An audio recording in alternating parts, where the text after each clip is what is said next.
Ka noho au I te motu o te waiheke o kahu mata momoe. Ka mihi ki a Ngāti Paua te mana whenua. Me he mea, I noho etahi o ngā hapu o te aroa I tēnei motu, I ngā tau whārau. Kau tūtono etahi o rātou ingo maunga, ingo whenua, ingo motu. Hai maukai I a te arawa waka, I a te arawa tangata. I roto I tērā, ko mata whaura te maunga, ko te roto iti ki te aihenga te moana, ko te waiti te awa, ko nā te hinekura te hapu, ko nā te piki a te iwi. Tēnā koutou, ko Hori kona hau. I live on Waiheke Island. I acknowledge Ngāti Paua as mana whenua, but I also note that Te Arawa for 400 years lived on this island, and many of the Te Arawa names are still here. I was nurtured by the Te Arawa people. In that regard, Mata Whaura is the mountain, Rotuiti is the moana, Waiti is the river, Ngāti Hinekura is the sub-tribe, Ngāti Pikau is the tribe. As an aside, Aucklanders know that Rangitoto, but its full name is Te Rangitoto o Tamatakapua, and Tamatakapua was the captain of the canoe. His son, Kahumata Momoi, is named in the full name of this island and also in the full name of the lake at Rotorua. And the nephew, Ihenga, is in the full name of the island next to us, next to Waiheke, often called Motu Ihe or Motu He, and the proper name is Te Motu o Ihenga. So these are all the names are here. Coming to your question, Jacynthia, the prayer book commission spent 24 years from 1964 preparing the book. There were diglot versions of the 1966 New Zealand Liturgy and the 1970 New Zealand Liturgy, and both of those followed what we call the word-for-word translation. In February 1987, after all the many sections of the English text were finished, Bishop Hui Verco called together a small group to work on translation, and he said to us, "We've been given 6 weeks to do the whole lot." He also commented, one of the prayer book commission says we should begin with creation and redemption, so we definitely won't be doing that. What we did do, we said we've got 6 days together, we'll try and do one of the Eucharists, and that's how we came to do Thanksgiving and Praise, Te Whakamoemiti me te whakawhetai, which in our book is pages 476 and following. I was the scribe of that group. I was a member of the group, and every evening I would type up what we was the beginning of computers in those days, so I typed it up and then I'd make photocopies for everyone for the following day, and so we worked our way through. So yes, I was the scribe, and the last one left, I'm afraid. Wow. Wow. I've had to stop the slideshow for the moment, see if we can get some stability in our internet.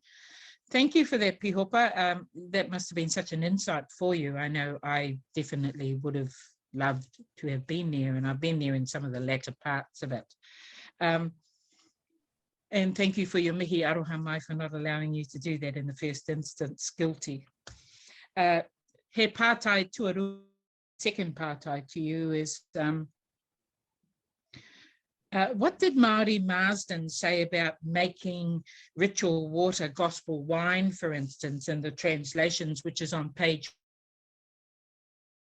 for those of you who have got your prayer book in front of you, making ritual water gospel wine, and how did that set the kaupapa for the rest of the translations?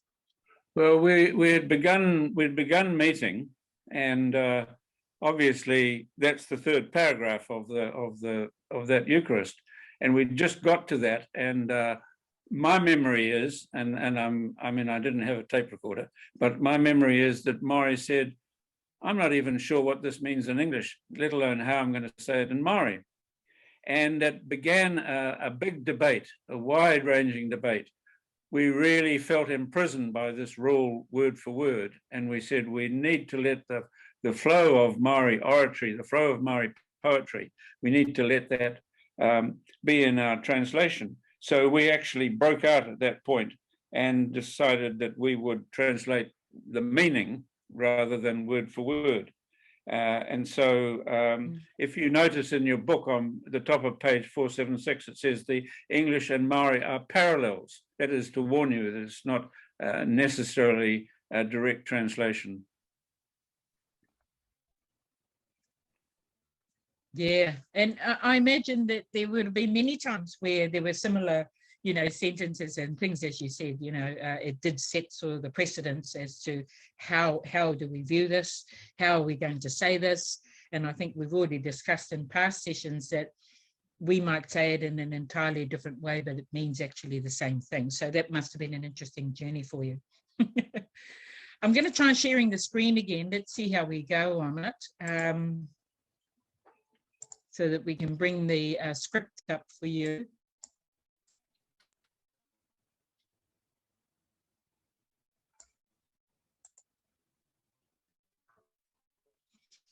And so, PIhopa, you'll be able to see this is the He Waiata Whakamoemiti, the songs of praise, and I wonder if I could let you continue on with your kōrero.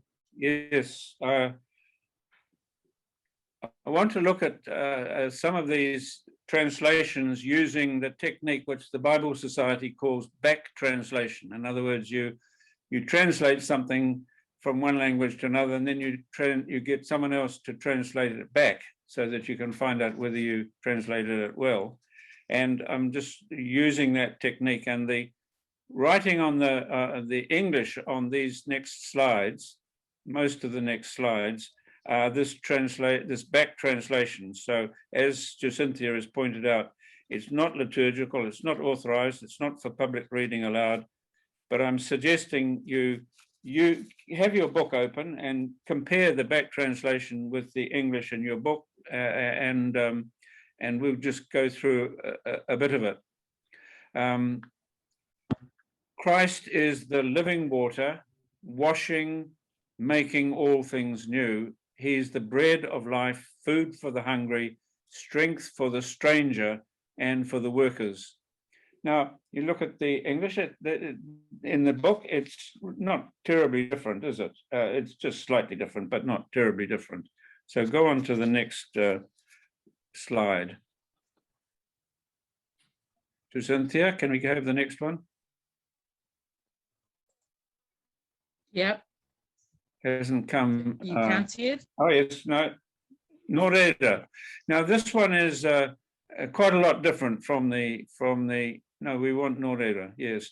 This one is quite a lot different from the English. Therefore, we offer you our praise for the great sky above, for Mother Earth lying here, for the lofty mountains, for the renowned hills, for the tides that greet the dead, for the widespread seas. This last phrase is a Māori proverb. Now you can see that is a little bit different, although it follows the similar idea of the English, of beauty of places and the bush and the mountains and so on. But the language is a little bit different. It's more the sort of Māori that we hear in the marae. We could go to another one.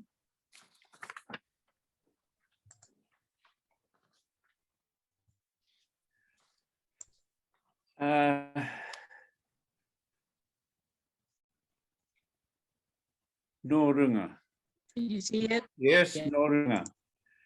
From above come all good things. Grant peace or grant calm to the skies above, to settle the dust to the land lying here, and let the sea glisten like greenstone, and let calm be widespread throughout Aotearoa. Now, that doesn't seem to have any anything to do with the English, but it's just paraphrasing, if you like, some of the things in the next paragraph. Go on to the next one. Top of the next page of the book. Kia whakapainga. Can we go over to the next one? Okay, it's come up. Now this is there's no parallel in the English, and this paragraph follows the thought of the previous paragraph. It invokes the memory of all that has happened in this land among our communities and uses poetic allusions to say it. The reference to those who've gone before us, those who stood tall, those who took a prominent part in sharing the gospel and were orators, loudmouth parakeets, as it's called, were supporting mourners, springs of water, referring to elderly women at a tangi, and all are gathered up into Christ. So my back translation is, let us bless Christ for the ancestors, the parents, the holy ones, who are the sheltering tōtara, the sentinel rocks, the loudmouth parakeets, the springs of tears. Let enlightenment shine on them, and their rest is assured. Glory to God. So it's in the same style as the previous three paragraphs, but it just gathers all the thoughts together.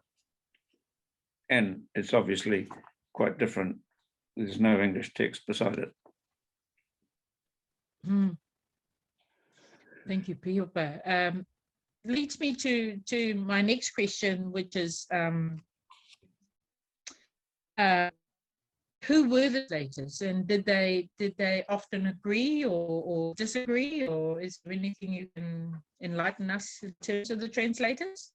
Well, we know that there are little bits of Māori in 404 and in morning and evening prayer, and there were in the first part of the work of the translation people like Mana Titoki Cameron, Manuhuia Bennett, Kahutia Taha, Kingi Ihaka, Arawera Blank, and others, but they were lone voices in a committee, a commission of 10 to 15 people of what I might call often argumentative group, and they found it a bit lonely. Then Bishop Ben Tahara, who died recently, was the lone voice for the last 10 years of the commission. So when it came to translating 476 to Whakamomi Te Mei Te Whakawhetai, Bishop Hui called together a group, and the group were Hui Verko, Ben Tahara, John Tamahori, Maury Marsden, Brown Ture, Jim Tahere, and I'm the last one standing. So just a small group. Did we disagree? Not really. People would search their memory for appropriate words and phrases and try them out. And if someone came up with a word that was better, it was readily adopted. I can't remember exactly who said what, or that person said, or that person said. I can't remember even the ones that I put in. But it was a wonderful cooperative effort, and using the rhythms of the marae and the rhythms of speech, and it's become quite memorable, this 476 Māori translation. Yes.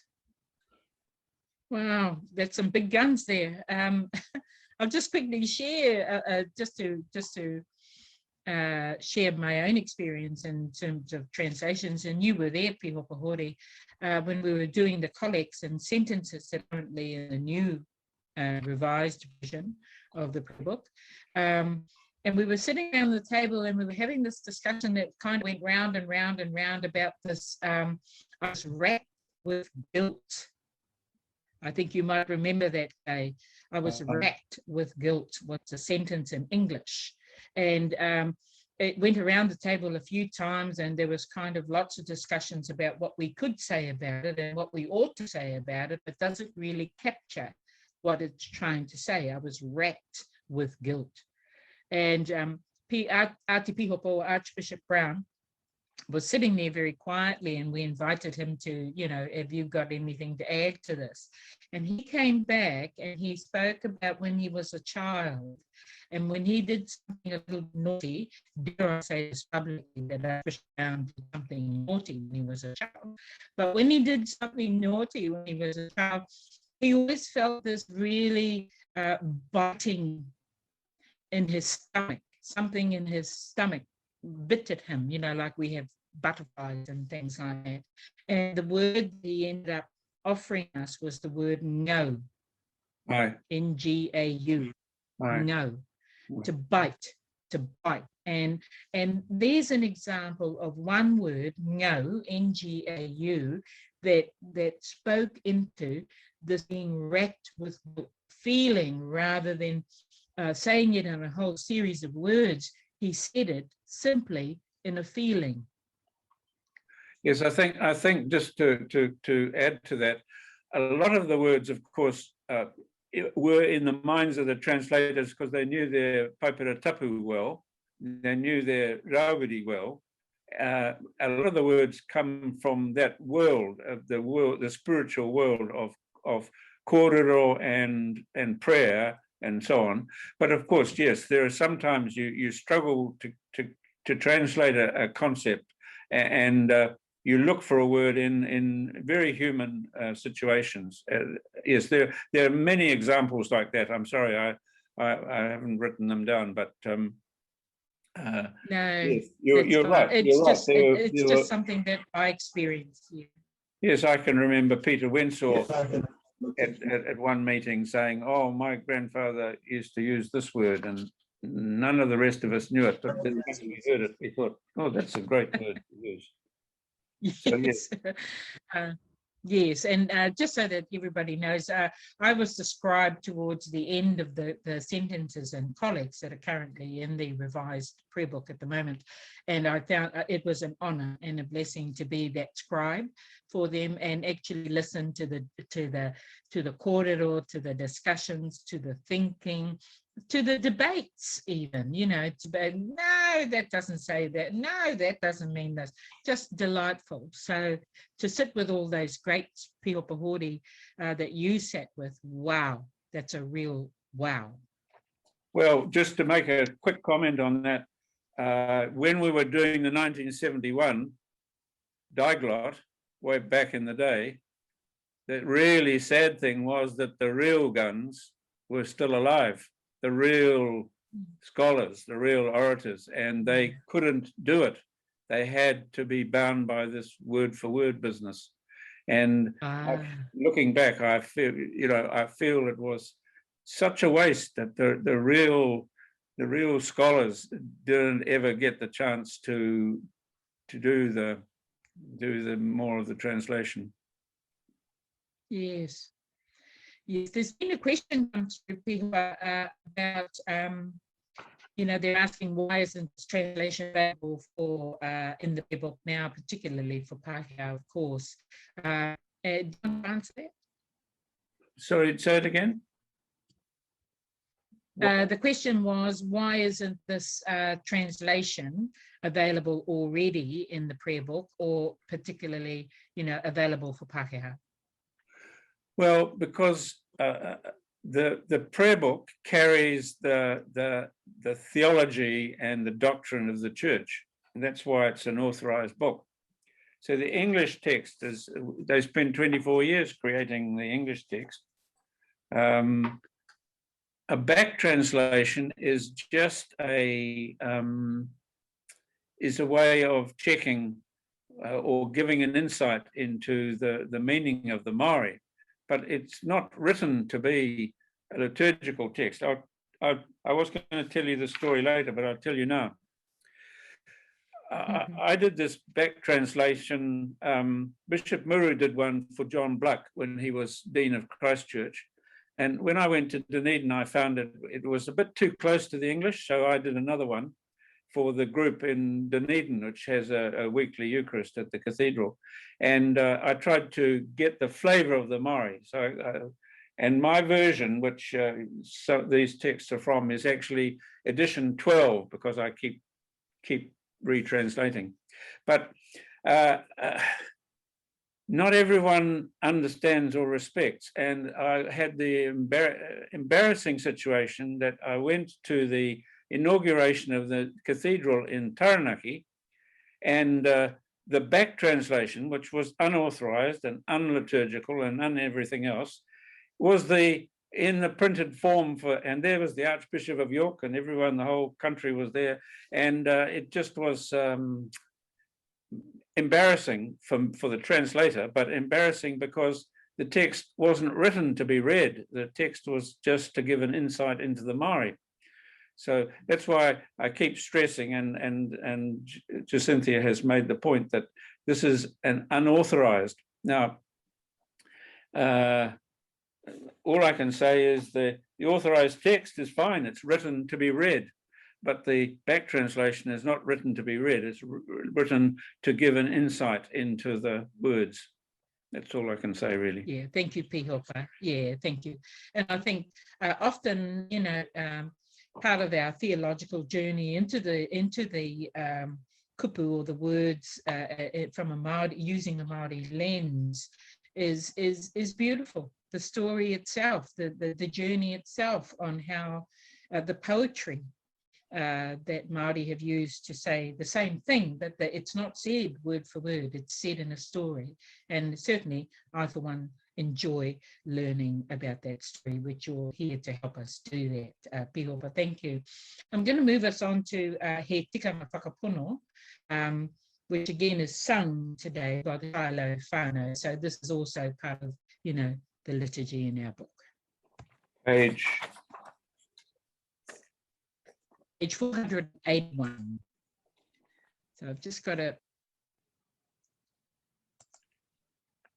somehow, oh, okay, I can get down going. So I'm having all sorts of challenges this morning with my technology. No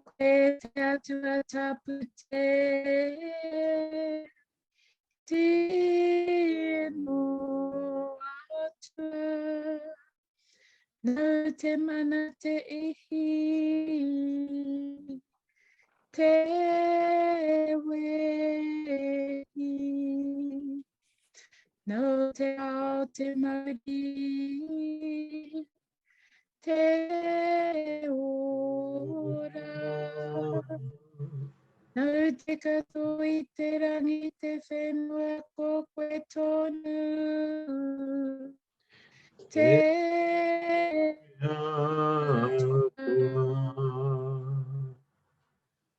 o koe te marangatanga,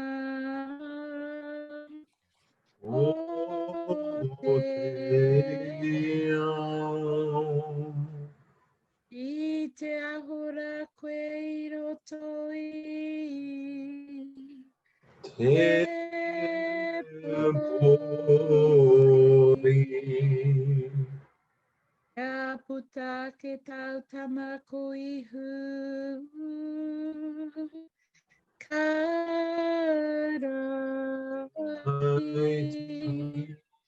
Hei pau toko manoa mo te ao ko koe tonu,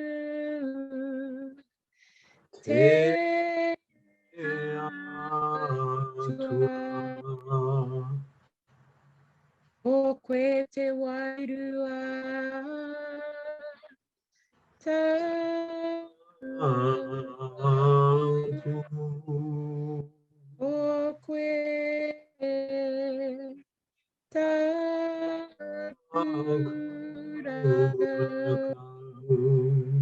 o koe taku, tōpō, o koe taku oranga, nā koe, o koe tonu rā, te atua.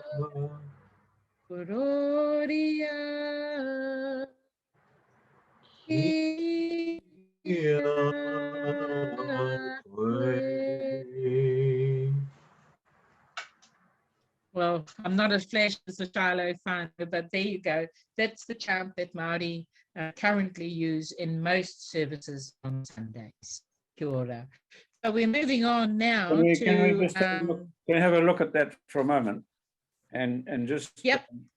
If you have your book open at 481, look at the English. I'm going to read the back translation.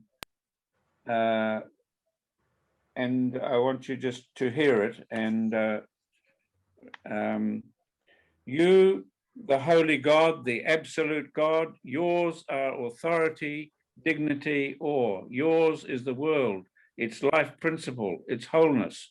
Yours is everything in the heavens and on earth. You are constant God. Next section. You are the light of the world. You shine through the darkness. You reveal your Son, Jesus Christ, as the central pillar of faith for the world. You are constant God. And the third paragraph.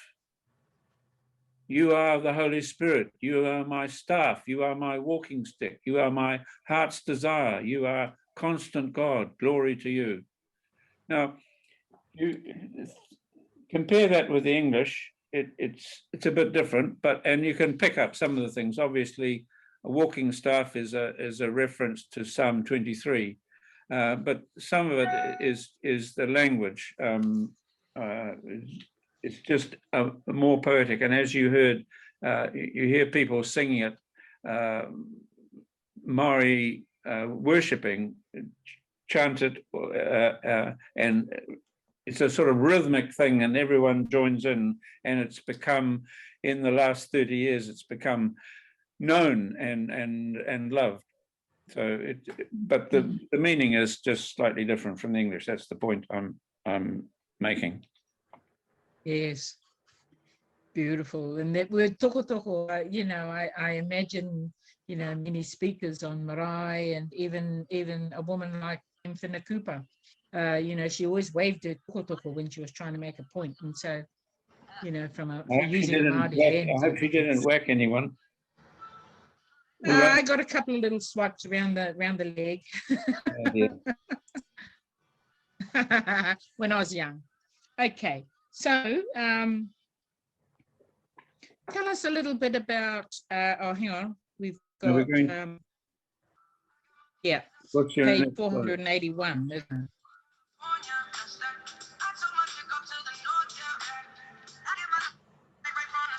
Not sure what that noise is. Somebody's got sounds going, or you need to mute yourself. We're going on to 487. Yes, that's what we want. Now, this is the last paragraph on that page, and it's just to point out that in translating, the translators looked at what the English, the official text, is what is called a soft epiclesis, the prayer for the Holy Spirit to change the bread and wine to the body and blood of Christ. And the Māori is less hesitant, shall we say. It's a strong epiclesis. Make this bread truly the body, this wine truly the blood. So it's just the language is a bit more forceful, shall we put it that way? Right, right. And the next page, to the top of the next.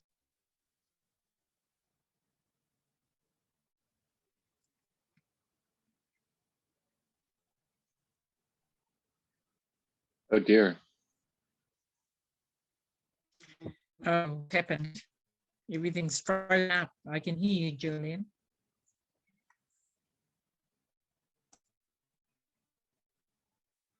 I think we might have just lost George on his side. Right. But you can hear okay. Yes, we can hear okay.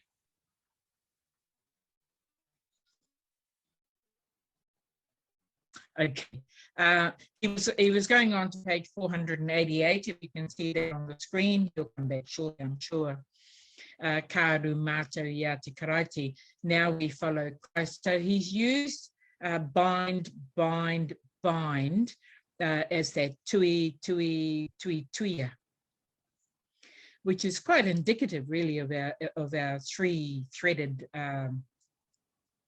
Anglican Church here in our province, how we bind ourselves together. That's not new to you. It's a language that we've been using for a long time.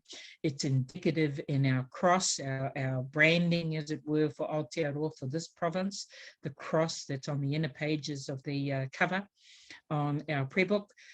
So it's that binding is that same thing about being threaded together. Which is what, why they use this word bind in this sense. Bind us to pain so that we know the feeling of pain, and so we're able to resonate with that context. Bind us to hope. We know what hope is, rising out of pain, rising out of desperation, and not to divorce ourselves from those feelings, as it were, and bind us to life. Beautiful, beautiful oratory for this section of the Eucharistic prayer. And so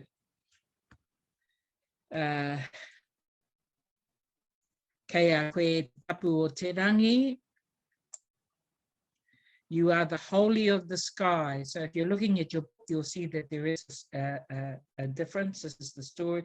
You are the holy of the sky, the origin of all things, the beginning, the completion, the Alpha and the Omega.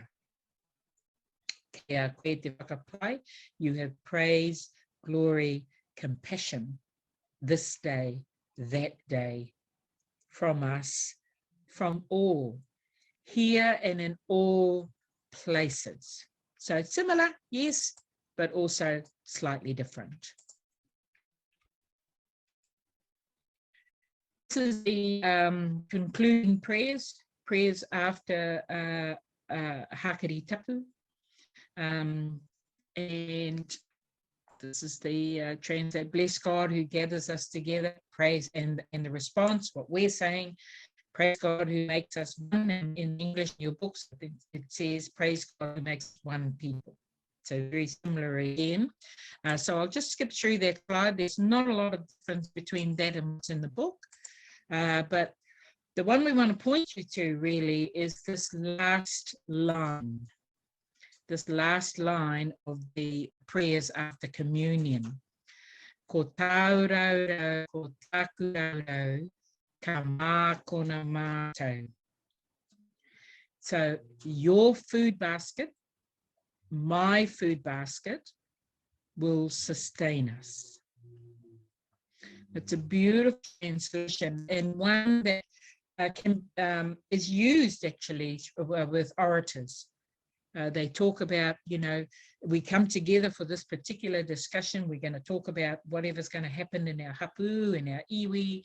And so whilst we might have disagreements about what that might actually look like, but with your basket and with my basket, we're aiming for something to sustain us, something to be sustainable, something to give wellness to the people involved, that common good, I guess, is possibly the best way to describe that.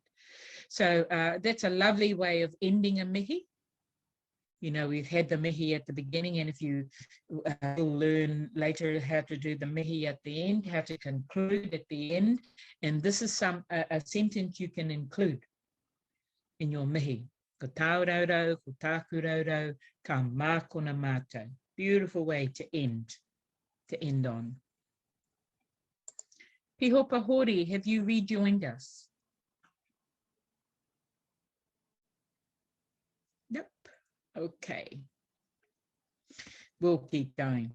So one of the questions I was going to ask him, and it's quite critical, but we might have to come back to that in another session, I think. It's to unpack the 499, which doesn't have any English translation at all. And I certainly don't consider myself to be an authority in this area, but certainly PIhopa Hori is. And there's a number of areas that he wanted to concentrate on. And we've got some translations that will go, that goes with it. Yeah, so we'll pick that up at another time. So there are all the 499s. And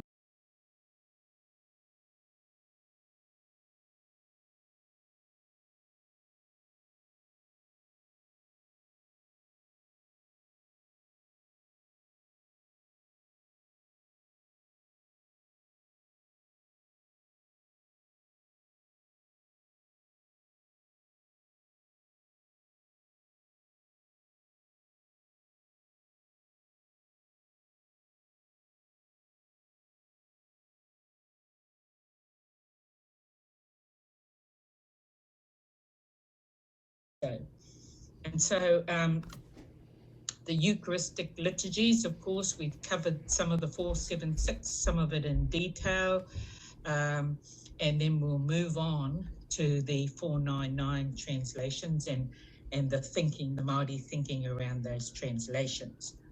And of course, the authority on those translations is PIhopa, Hori, Kona.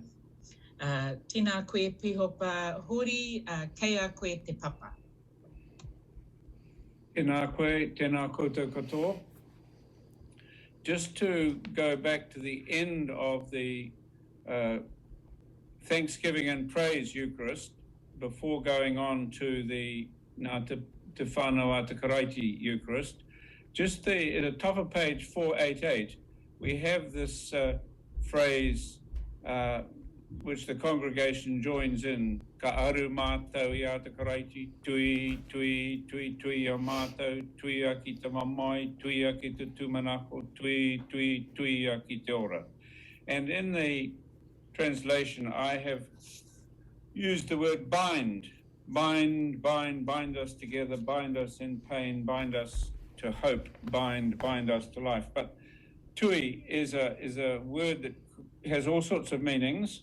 It could mean to sew, to thread, to interlace, to weave, to tie, and in the various translations, I've changed it in different places, but bind, I think, is appropriate here. So there's that sense that the Eucharist binds us to Christ and binds us together and binds us to pain and binds us to hope and binds us into life. So I just thought I would just give you that wee glimpse of that tui, tui, tui word. In fact, that's the word that Dame Joan Mitch used as a title for her book, which tries to help Pākehā congregations use Māori liturgies, and I think it's still available. I haven't got my copy here to wave at you, but it's another resource. Okay, going on to the next slide. This is the following paragraph. Again, it's very similar to the English. Kei a koe te tapu o te rangi, te oroko hangara no te ao te tīmatanga te otinga te arapa me te omeka. Now the English says beginning and the end, the last and the first. The Māori picked up the biblical alpha and omega just to have that resonance. And then in the final bit it's very similar to the English, but the rhythm is slightly more striking. Kei a koe te hakapai, te kōrero, te aroha, I tēnei rā, I tēnā rā, mai a mātou, mai te katoa, I konei, I ngā wāhi katoa, āmine. So there's sort of the rhythm of the difference of those times that are being commemorated, celebrated, gloried, and so on. So there's just a final comment on the whakamoemiti me te whakawhetai. And we go on now to page 499, and we have this Eucharist, which is called Ngā Te Whānau Hākari, belonging to the family of Christ. And just a little bit of background. The Eucharistic tradition of the Western Church and of the Eastern Church is basically two sets of components. You've got the four components that come from the synagogue. You've got praise, scripture, explanation, and prayer. And you've got the four components that come from the Last Supper in the upper room. You've got he took, he blessed, he broke, he shared. So those are the kind of the basic rhythms, or if you like, of the Western Eucharistic liturgies. But this is different. This takes a different stance, a different model. And Māori Marsden and Waiho Tahara looked at the Te Kaua, the protocol of the marae, as a template. So we come to the next slide as we're called in. We gather. Just imagine in your mind that we're entering the marae. We're called in. The kuia calls us, and we come forward and we stop, and we remember and we mourn those who have died since we last met. We remember the many things that have gone wrong. Then we sit for the speeches, and the speeches are, in a sense, God's kōrero through the scriptures and our responses to them, and our talking about them and the consequences.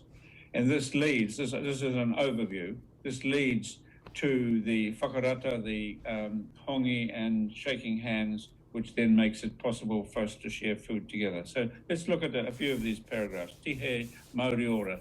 Tihe Māori ora is a marae expression often used at the beginning of a speech. Recording in progress. Some people believe that it means the first person took a breath, sneezed, and was filled with life. Anyway, Māori and Waiho's translation goes on something like this, in that marae opening speech. To the natural world, to the world of light, be awake, be enlightened. You understand what has come. The glory is risen in you, and so on.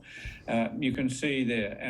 And because we've come in, there's a quote from Scripture: "Who can enter your temple? Who can ascend your holy mountain?"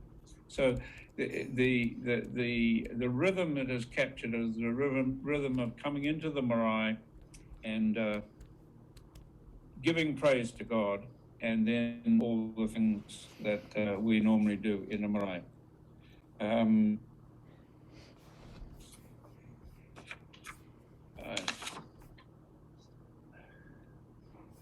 I think we can go to the next. Thank you.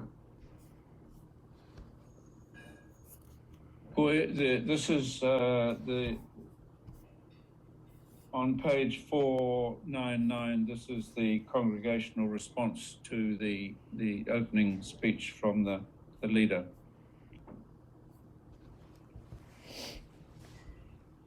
Again, it's taking verses of Scripture and it's making them appropriate to this idea of entering into God's house, entering into God's marae. If you think of Psalm 100, it talks about entering into the marae of the Lord, into the courts of the Lord. And this picks up that same idea. Kuia e tapatahi ai tahaere, he tika te mahe, kōrero pono ana I roto I tōna ngāka, ua kina mai ngā tatau o te tika, kia tōmu atu ai. The one who walks blamelessly and does what is right and speaks the truth from their heart. Open the gates of righteousness. These are two separate bits of Scripture. Open the gates of righteousness that I may go in. So they've been chosen by Māori Marsden to capture this idea of coming into the marae, coming into God's presence, coming in for the beginning of the service. So we go into the next slide. Now, jumping to the next, some of the next page is very similar, but I'm jumping to page 501, and we come to the prayer which is called whakawātea, which it means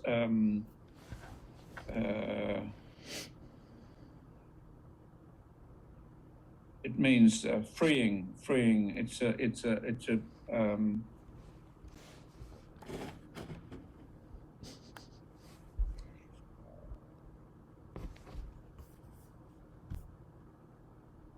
This is a whakingahara. It means confession.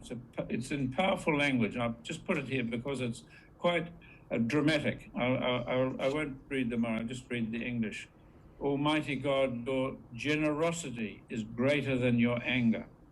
This family is bowing down before you, admitting that we have offended you, have trampled on your holy laws by heedless thoughts and false words and wrong types of action. We've sinned against you in weakness, in ignorance, and in stiffness of the necks. It's quite it's quite dramatic language. Not just saying, oh, we've sinned in our thoughts, words, and deeds, as the English sometimes does, but this is the stiff neck is very much an Old Testament reference. If you think of the people in the desert, they're accused of having stiff necks. Well, it's also a human trait or failing to have an expression in Māori. To have a stiff neck is to be stubborn.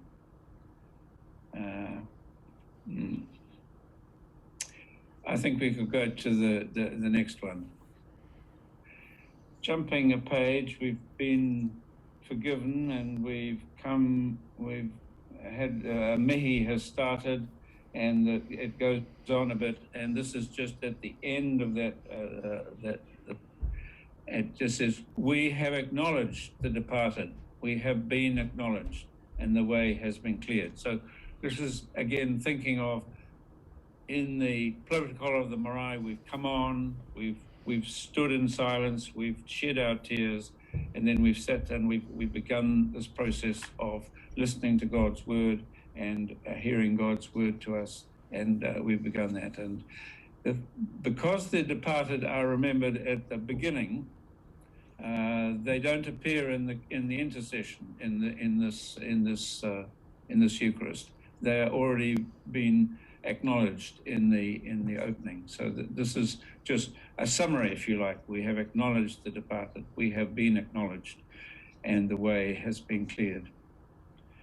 Thank you, Jacynthia. Now, jumping over quite a long way, we've had the Kaua mo te kupu on page 504. That's the readings, and the himene, and the koho, and the whakapono, and the inoi takawainga. That's the prayers, and we've begun the kaua mo te Hākari. That's the protocol for the feast, and then on page 506 we have the tapai tuatahi, the first offering, the first prayer, which is similar to the beginning of the Great Thanksgiving. And then on page 507, Tinoi Whakatapu. This is the institution narrative, and then we come over the page to page 508. We have the second prayer of Te Tāpai Tuarua, the second raising up of prayer, and this takes the next stage. This is the prayer to the Holy Spirit to bless the bread and wine. Wai hoki e te matu aroha, ia mātou e tatari atu nei te tainga mai o tauranga tiratanga. Tēnei mātou te whakarite nei te oha ki o tau tama. Kia maumahara ki tō mātou hokonga ki tēnei taro te ora, ki tēnei kapu o te whakauranga.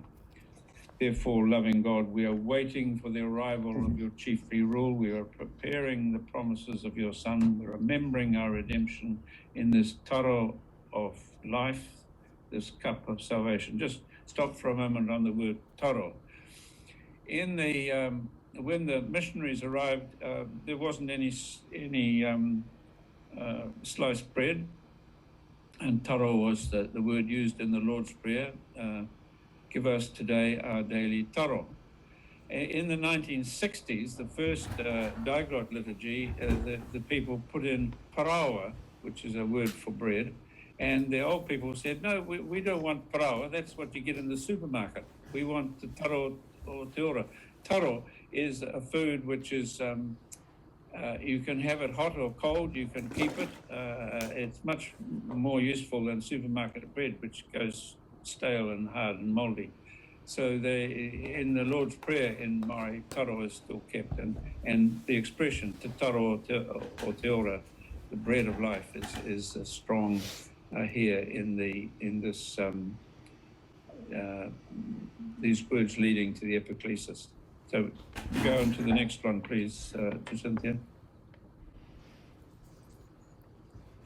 So it continues. We're halfway.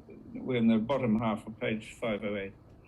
Aha ko ka hori mātou e tau, manako hio mai rā mātou me I nei whakamotu. No, yes. Sorry. No, that's right. Just go back to the top. Aha ko ka hori mātou e tau, manako hio mai rā mātou me I nei whakamoimiti. Whakawhetai hoki, ka tā pai atu nei. Whakaki a mātou ki tō wairua tapu. Though we've not achieved this, we desire it, and these praises, thanks also, which we now offer, fill us with your Holy Spirit. So this whole section is calling for the Spirit to come on us and on the bread and wine which we are about to receive. And the next slide, we come to 5.0. Now these are the page numbers in the new edition. Forget the page number in the old edition, but this is the beginning of the Manaakitanga, and I just want to make the point to you on page 510A and 510B. You've got three prayers that are separated by the words or this. Originally it was written as one prayer, all three prayers, all three sections, and they can still be used as A plus B plus C, or A on its own, or B on its own, or C on its own, or A plus B, or B plus C, or whatever mixture you like. But just looking at them briefly. Haere mai haere is an expression from the north. Come, go. It's let's gird up our loins and get on with things. Ki te ao whānui I runga I te rangi Māori. Kia maia, kia kaha, kia ki te mea tika. Kaua e utua te kino ki te kino. So it goes on. Go forth into the world in peace. Be courageous, strong, hold fast what is right. Do not play back evil for evil, but bless the people who do bless the people who do evil to you. Probably there shouldn't be a comma after the bless, but there is. You have received the light, give it to the world. And amen. If you're ever going to have just this one, we go on to the next one. We leave the amen out probably if we go on to, we can go on to the next, Jacynthia. This is a short one which could be used. One of these shorter ones are probably useful in all sorts of circumstances as a completion of a service or a blessing. Kia ki tō koutou ariki, mahi atu ki aia I rungi te hari, I runga hoki te mano te wairua tapu. Hold fast to our Lord. Serve him with joy in the power of the Holy Spirit. So it's a nice short little prayer of blessing at the end of the service. And it could be stand on its own or could stand together with the first or the third of these, which we go on to the third one now. This is perhaps even more useful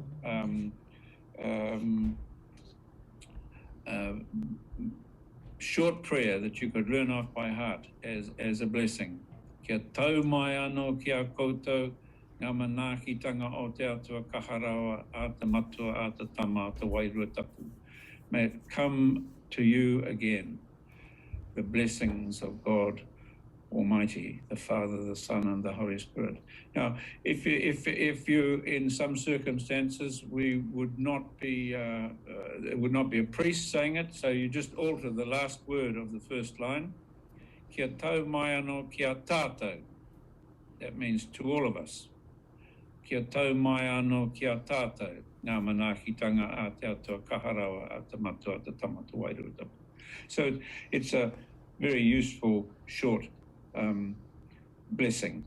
So what I've tried to give you a bit of a rush, but just an overview.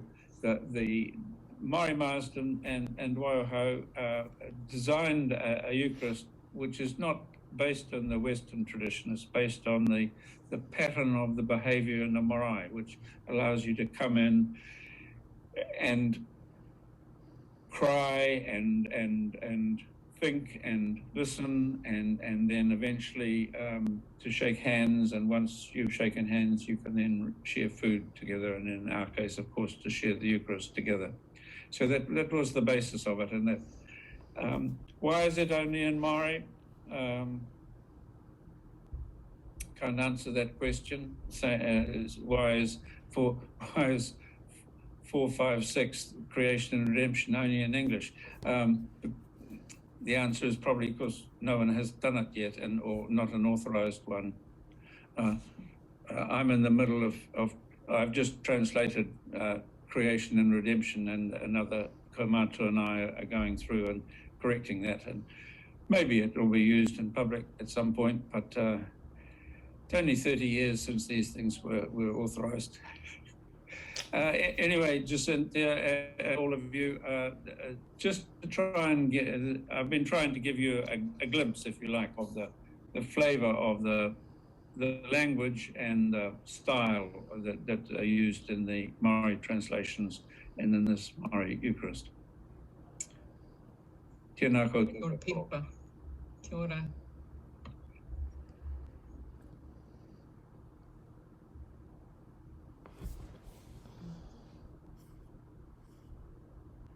Kia ora koutou. Tihei Māori ora. Mō ngā rongo ki te whenua whakaro pai ki ngā tangata katoa. Ngā mihi ki ngā kaikarakia e Diana me Kay, tēnā korua, tēnā korua, tēnā korua. E ngā hunga mate, moi mai, moi mai, moi mai rā. E ngā hunga ora, tēnā koutou, tēnā koutou, tēnā koutou katoa. E te rangatira e PIhopa Hori. Tēnā koe, tēnā koe, tēnā koe. Me pehea taku mihi ki a koe.